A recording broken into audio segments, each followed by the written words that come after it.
يعطيكم العافية عماتي وعمامي الكرام.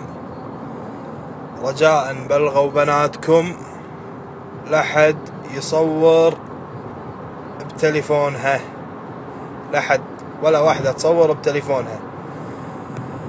ياتيني قضايا المغفر وايد، ناس قاعد يدشون تليفونات شلون ما ادري، ياخذون الصور ينشرونهم بالانستغرام، حتى لو صورة بحجاب لا يصورون.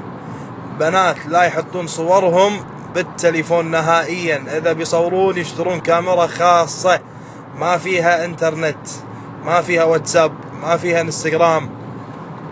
خلي يشيلون كل، حتى لو صورة بحجاب قاعدين يركبون صور ويدزون صور. قضايا لين راس، والله ثم والله قضايا لين راس. يتني المخفر بهذا الموضوع، عوايل انهارت عندي بالمخفر، اللي بيذبح اخته واللي ما ادري شنو، قاعد تصير مسخرة. حطوا بالكم من الكاميرا وحطوا بالكم من التليفون، لا ولا بنت تصور نفسها بالتليفون.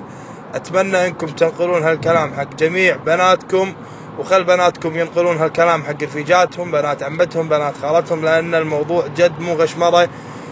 والله يجزانا وياكم الخير.